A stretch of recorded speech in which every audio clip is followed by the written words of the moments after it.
Here is your speech titled "Stop Being a Soft Woman," written in a tone and style similar to Mufti Menk, gentle yet firm, rooted in Islamic values, focused on personal growth, self-respect, and strength through faith. My dear sister, understand this deeply. True strength has nothing to do with raising your voice, intimidating others, or building walls around your heart.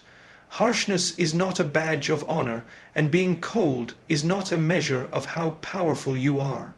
In our time, there's a growing confusion.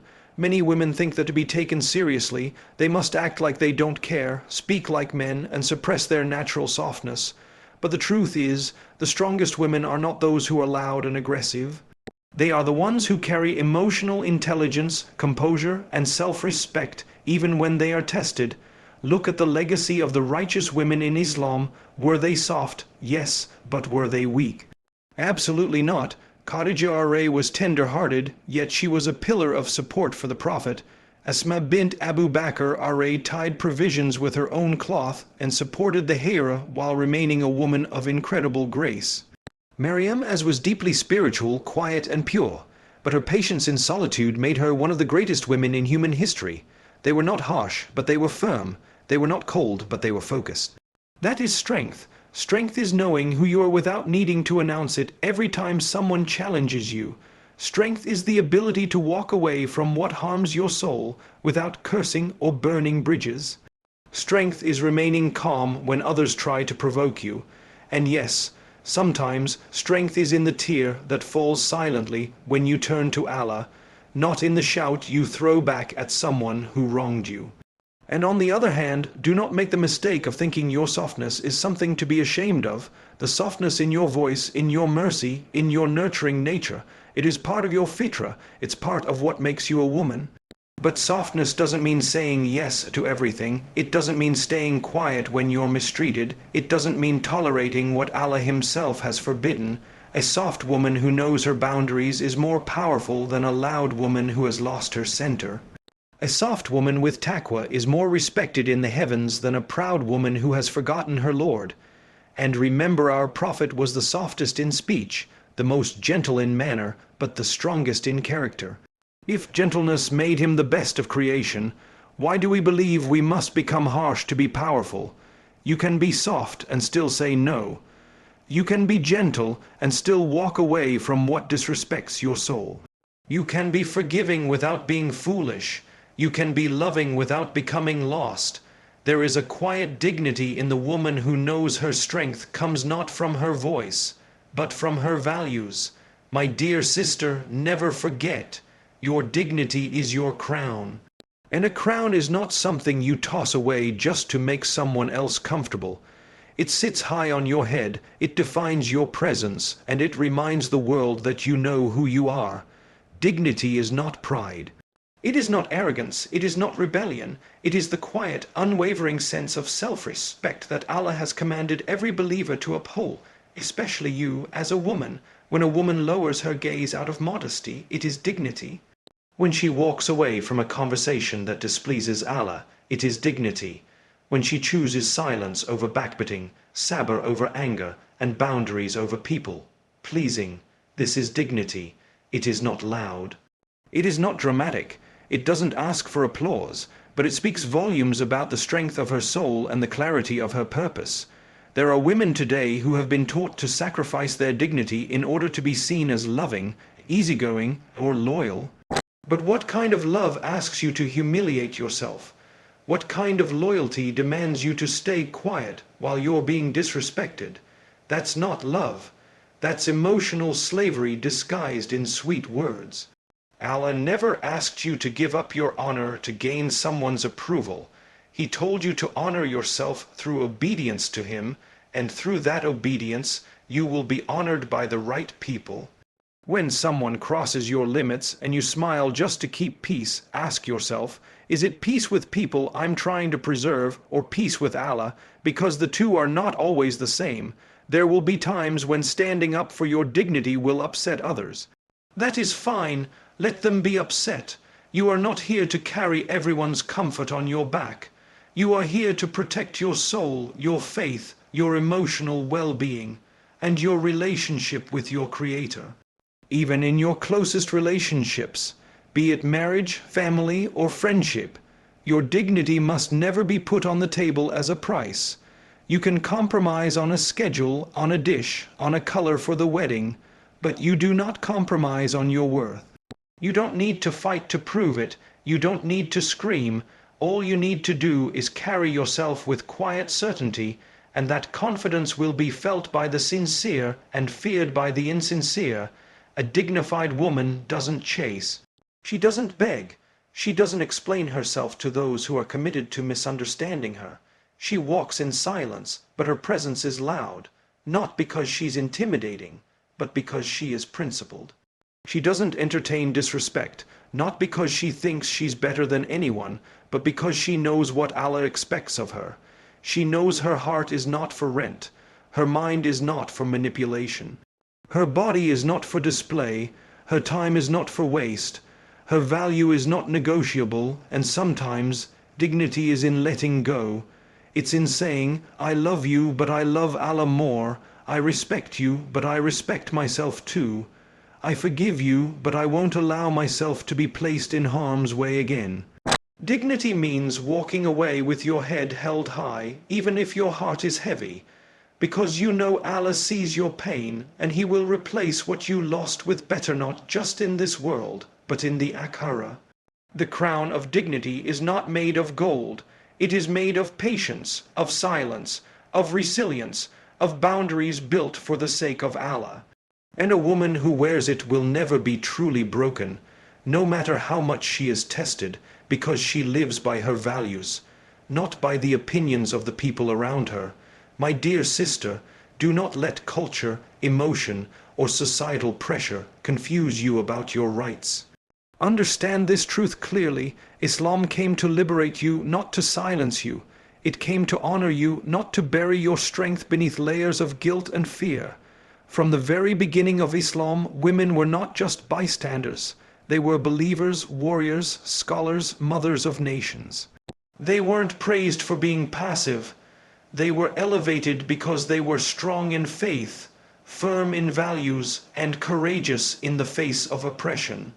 The idea that a Muslim woman must quietly accept humiliation, abuse, or injustice is not Islam.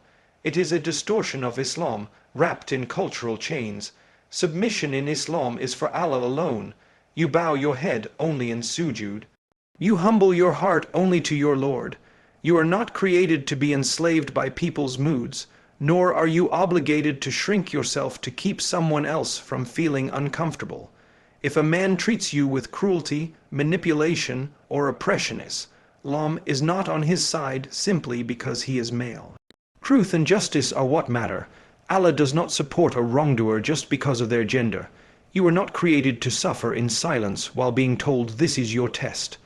Yes, this life is a test, but so is standing up for yourself. So is saying no to oppression. So is leaving what is haram even when your heart is attached. So is setting boundaries with those who misuse their power and hiding behind religion to do it. Your strength is not rebellion. It is obedience to Allah and refusal to allow injustice in His name. Look at the women of the Quran and Sunnah. Did Allah love Maryam as because she allowed people to speak ill of her? No. He loved her because she guarded her chastity, stood in devotion, and endured false accusation with her eyes fixed on him. Look at Salama Are, who questioned the Prophet not out of disrespect, but out of sincere concern for justice and inclusion. She wasn't silenced. She wasn't told to stay in her lane. She was heard, and her words were followed by revelation from Allah to honor her voice. Look at the way Islam restored the rights of women in a time when they were buried alive. Islam gave women the right to own property, to inherit, to seek divorce, to be educated, to be protected, to be treated with respect, not as objects, but as believers. And now, when someone uses Islam to tell you that you must stay in a harmful situation, stay quiet while being insulted, or stay patient while being emotionally broke, ask yourself, is this what Allah wants for me? Or is this what people want to keep control over me?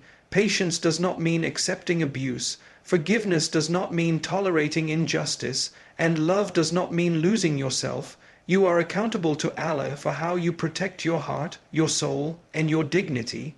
You will not be questioned on the day of judgment about how well you pleased others, but you will be questioned about how well you upheld your values, how well you guarded your soul, and how firmly you stood by the truth when it mattered. When Islam tells a woman to obey her husband, it is within the limits of what is right, not as a license for tyranny. When Islam tells a woman to have sabr, it is not to make her a victim, but to grow her character in a dignified way, not to leave her defenseless. If someone oppresses you and tells you that staying silent is your Islamic duty, remember, Islam commands justice, not blind obedience to abuse. Strength in Islam is not defined by aggression. It's defined by clarity, consistency, and courage. Courage to say, "This is not okay." Courage to walk away from what breaks you. Courage to stand in front of Allah and say, "Ya Rab, I chose your pleasure over the comfort of people." Don't let anyone tell you that being broken is your Islamic role. It's not. You are a believing woman, and a believing woman is not weak. She may cry, but she gets up. She may hurt, but she heals. She may be tested, but she never lets the test define her worth. She knows her rights, her worth, and her place with Allah, and that is where her strength begins. My dear sister, in a world that constantly tries to measure your value through shallow eyes, through filters, followers, status, or beauty standards, you must return to the only lens that truly matters, the gaze of Allah. Because when you seek your worth through people, you will always be chasing something that moves. One day they praise you, the next day they ignore you. One moment they love your softness, the next they say you're too emotional. Today they admire your modesty, tomorrow they call you backward. If you keep allowing the world to define you, you'll never truly know who you are. You'll keep shrinking, stretching, bending just to fit into containers that were never meant to hold the soul of a believing woman. But when you begin to see yourself through the eyes of Allah, through the lens of your Creator, everything changes. You realize that your value is not in how many people want you, but in how much you strive to be wanted by Allah. You understand that your worth is not tied to the attention you receive, but to the intentions you carry. You stop living to be liked and start living to be sincere, and in that shift you find freedom. Real, lasting, unshakable freedom. Allah does not care about the color of your skin, the size of your body, the shape of your nose, or the labels you wear. Allah looks at your heart, at your taqwa, at the quiet battles you fight in private. At the moments when you could have shown off, but you stayed hidden, at the times you wanted to break, but you turned to Him instead. That is what makes you valuable in His sight. When others overlook you, it's okay. The one who matters never blinks. He sees you, He hears your whispers, He knows your sincerity, He watches your effort, He knows how many times you wanted to give up, but you kept going just to please Him. That's worth more than 1,000,000 likes, compliments, or proposals. That is worth Jannah, but the danger of forgetting your worth is real, because when you forget how Allah sees you, you begin to trade your values for cheap validation. You let people determine your mood. You let rejection define your self-image. You begin to think, maybe I'm not good enough. You question your beauty, your choices, your goals. You compare yourself to others and wonder why you don't shine like they do. And in the process, you lose sight of the very light that was placed inside you by Allah. My sister, you don't need to wear pain to be seen. You don't need to speak louder to be heard. You don't need to follow trends to be loved. You are not missing anything. You are enough when Allah is pleased with you. You are complete when your heart is aligned with Him. And even if the entire world turns its back on you, if you have Allah, you have everything. The moment you let go of the need to be validated by people is the moment you begin to rise. You start praying differently, walking differently, speaking differently, not because you're trying to impress anyone, but because you're finally at peace. You no longer ask, what do they think of me? You begin to ask, what does my Lord think of me? And there is no glow more powerful than the light that comes from knowing that you are loved, seen, forgiven, and valued by Allah. It gives you dignity without arrogance, confidence without ego, purpose without confusion. It helps you walk away from places that shrink you and towards spaces that grow you, because you are no longer chasing people, you are chasing Jannah. And when Allah elevates you, no human being can lower you. When Allah writes your name among His righteous servants, no gossip, insult, or rejection can erase it. When Allah loves you, that love echoes in the heavens, even if you are unknown on earth. My dear sister, emotional intelligence is a gift. It is from Allah. It means you are aware, you feel deeply, you sense people's moods, their struggles, their pain. You have the ability to read between the lines, to feel what is not said, and to carry burdens that others don't even realize you're holding. But that same gift, when placed in the wrong hands, can be used against you.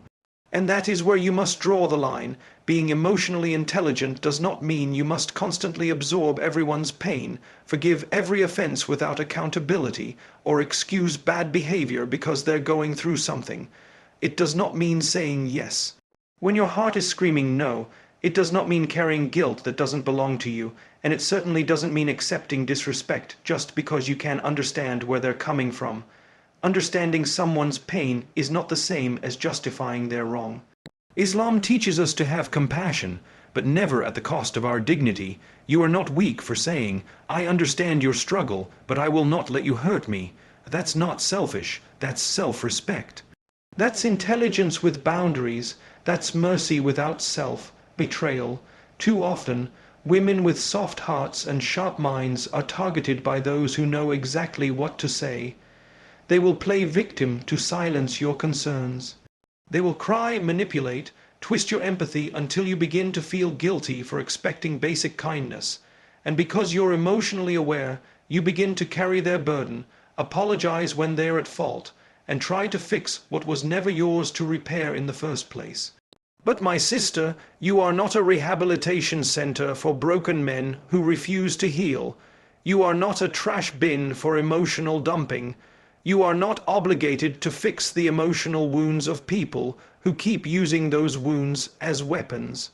Emotional intelligence means being able to feel, but also knowing when to walk away. Look at the Prophet. He was the most emotionally intelligent human being to walk this earth. He listened with sincerity. He responded with calm. He forgave generously, but he also set limits. He did not let people take advantage of his kindness. He spoke the truth even when it hurt. He removed himself from places and people who brought harm. Because emotional intelligence is not softness without boundaries. It is wisdom in how, when, and where to use that softness. You can understand someone and still say, this is not acceptable. You can feel for someone and still say, this is where I stop. You can be emotionally intelligent and still protect your peace. In fact, real emotional intelligence requires that protection. Otherwise, you burn out, you become drained, you start giving to everyone but yourself. And before you know it, you've been emotionally manipulated in the name of being understanding. You must learn to guard your empathy, to ask yourself, is this person taking from me or growing with me? Is this situation making me softer toward Allah or harder toward myself? Because not every cry is sincere, not every apology is followed by change, not every story of pain justifies continued harm. You are allowed to say, I can't help you if you keep hurting me. You are allowed to step back when the weight you carry is not yours. You are allowed to protect your emotional energy the same way you protect your physical space, and this is not being heartless. It is being responsible. You are responsible for your soul, your mental clarity, your heart's safety. Your softness is not a license for people to walk over you. Your ability to understand should not be turned into a trap. Even the most merciful of people must sometimes walk away, not out of cruelty, but out of survival. Out of strength, out of obedience to Allah, who has not asked you to be everyone's savior, but has asked you to protect your trust, the emana of your heart, your mind, and your peace. And remember, when you protect yourself from emotional manipulation, you are not becoming cold, you are becoming wise. When you stop enabling harmful patterns, you are not losing your kindness, you are channeling it properly. When you say enough, you're not giving up on others, you're finally showing up for yourself. My dear sister, there comes a time when you must pause and ask yourself, how many times have I justified being hurt just to keep someone else comfortable? How often have you said, he didn't mean it? Or she's just going through something? Or maybe I'm just being too sensitive? While your heart quietly breaks, let's be honest, there is a difference between giving someone understanding and giving them permission. A difference between having sabr and surrendering your self-worth, between being forgiving and becoming a doormat. Stop excusing bad behavior, because every excuse you give becomes an invitation for more of the same. Islam teaches forgiveness, yes.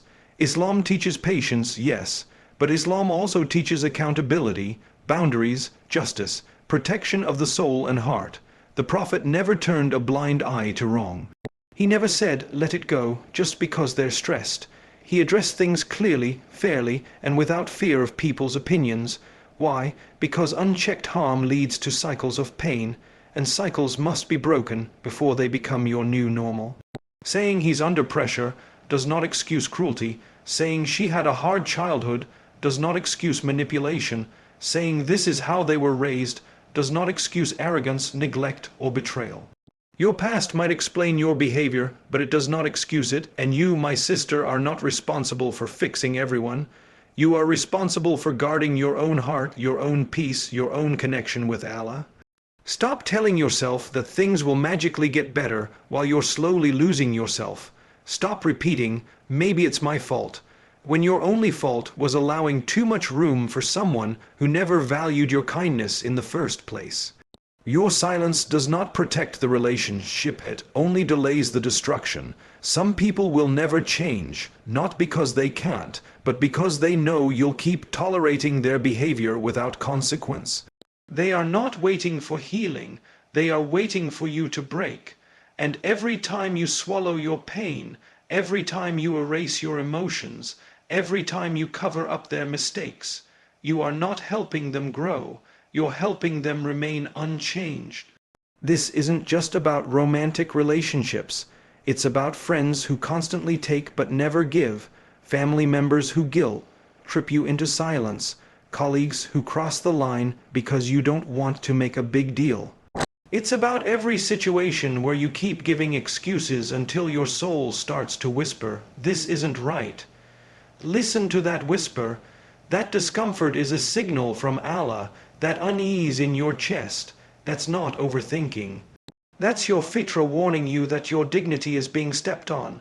Your peace is being traded for people's convenience. Don't betray your own soul just to keep someone else from feeling exposed. Excusing bad behavior is not mercy. It is self-abandonment. Real mercy is in facing the truth, in having the difficult conversation, in holding people accountable in a dignified, respectful, but firm way. Real mercy is when you say, I forgive you, but I will not allow this again. It is when you say, I still love you, but love cannot coexist with abuse, manipulation, or emotional starvation. Allah did not create you to endure endless disrespect. He did not place you on this earth to be emotionally drained day after day in the name of keeping the peace. The real peace is found when truth is honored, when you stop watering dead plants, when you finally say what needed to be said, not to hurt, but to heal, and healing only starts when you stop covering the wound with false hope, with soft excuses, with the belief that if you just love them harder, they'll finally see your worth. Your worth is not proven through your pain. Your worth is in your presence, your principles, your closeness to Allah. And sometimes it takes walking away from the behavior you've been tolerating to remind the world, and yourself, of what you will no longer allow. My dear sister, Allah has placed in your heart a softness that reflects His mercy, a tenderness that allows you to love deeply, forgive sincerely, and give generously.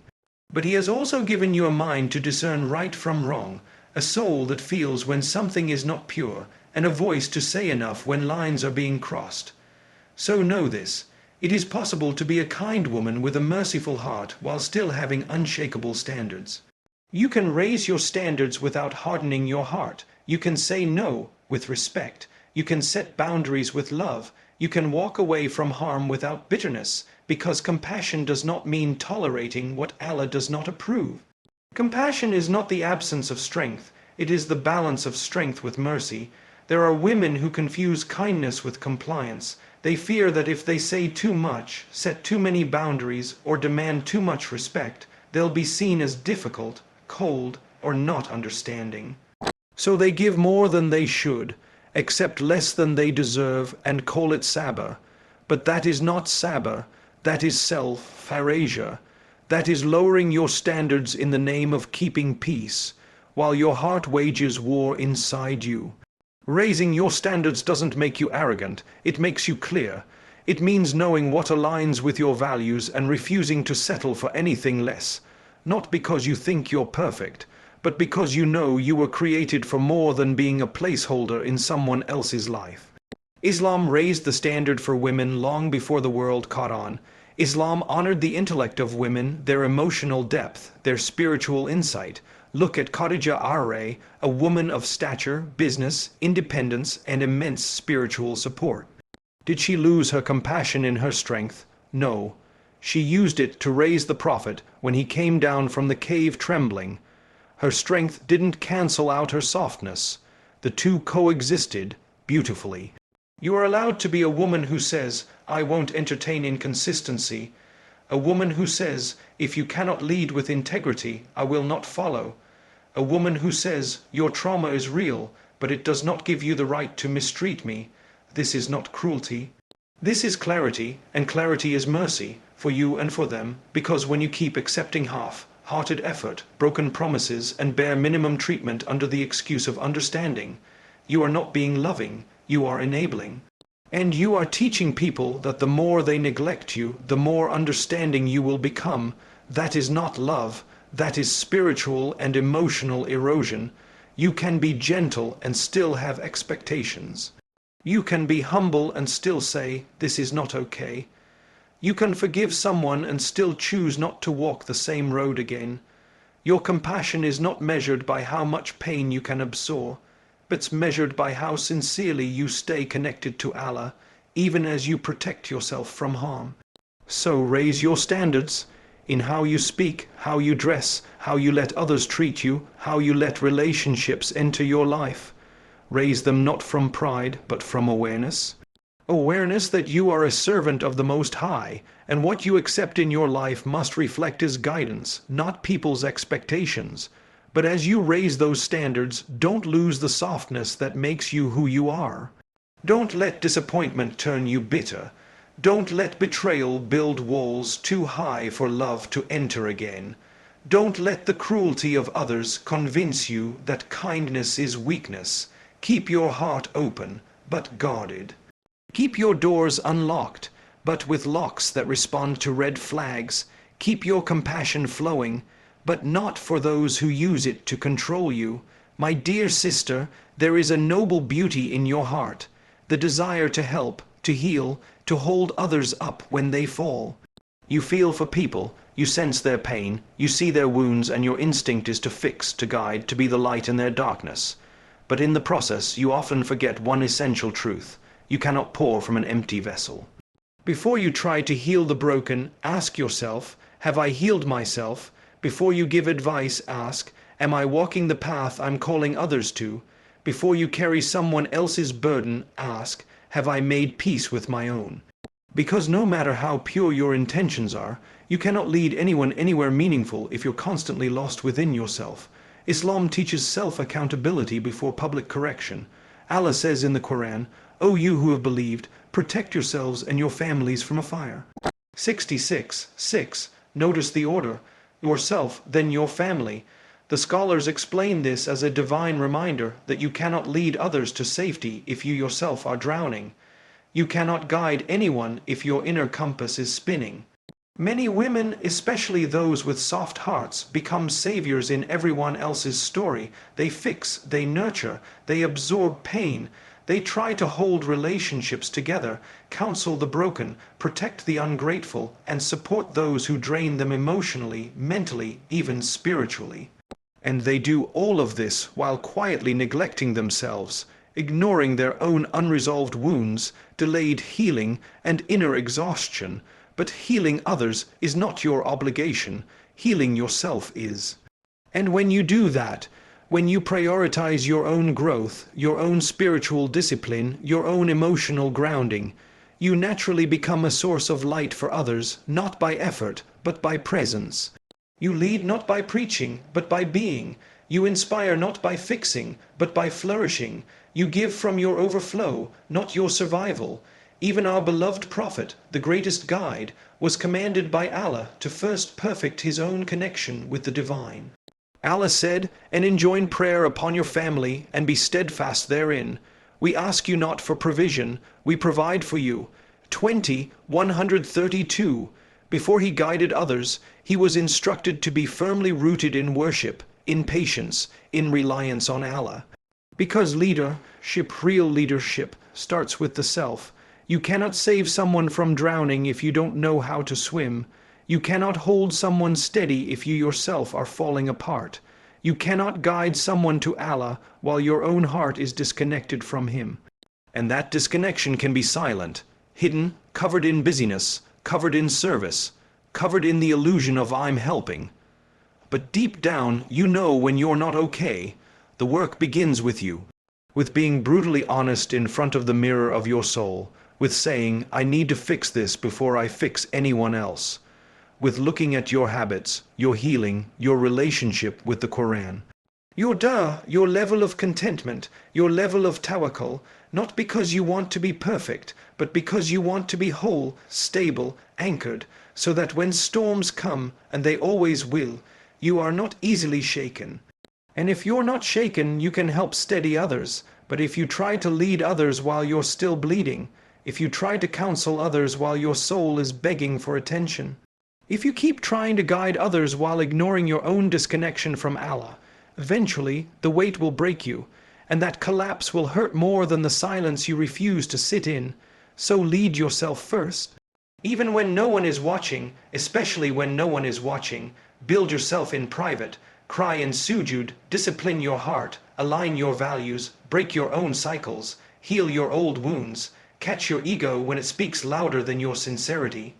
Because the woman who leads herself is not dependent on praise, she doesn't seek approval, she doesn't need attention, she walks with clarity, quietly, consistently, firmly. She may not always speak, but when she does, people listen. Not because she's louder than others, but because she's more rooted than others.